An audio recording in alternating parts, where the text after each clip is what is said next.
സ്ലീഹാകാലം ആറാം ശനി.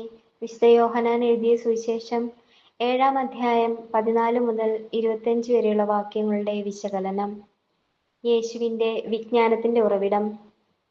ഒന്നും പഠിച്ചിട്ടില്ലാതിരിക്കെ ഇവന് ഇത്രമാത്രം അറിവ് എവിടെ നിന്ന് കിട്ടി?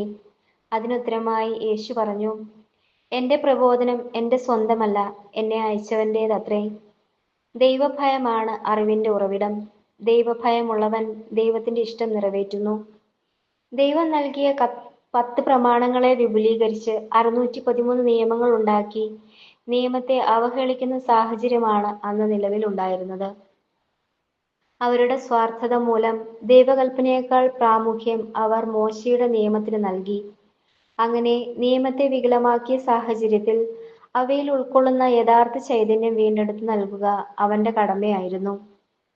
നിയമത്തെയോ പ്രവാചകന്മാരെയോ അസാധുവാക്കാനല്ല ഞാൻ വന്നത്, പൂർത്തിയാക്കാനാണ്.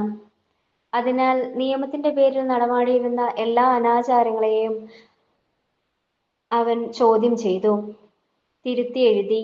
അവൻ പലർക്കും രോഗശാന്തി നൽകിയതുമൂലം രോഗമുണ്ടായിരുന്നവരെല്ലാം അവനെ സ്പർശിക്കാൻ തിക്കി തിരക്കിക്കൊണ്ടിരുന്നു.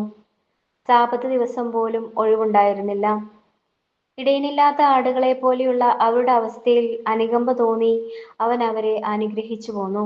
കാരണം സാബത്ത് മനുഷ്യന് വേണ്ടിയാണ്, മനുഷ്യൻ സാബത്തിനു വേണ്ടിയല്ല എന്ന യഥാർത്ഥ ജ്ഞാനം യേശുവിനുണ്ടായിരുന്നു.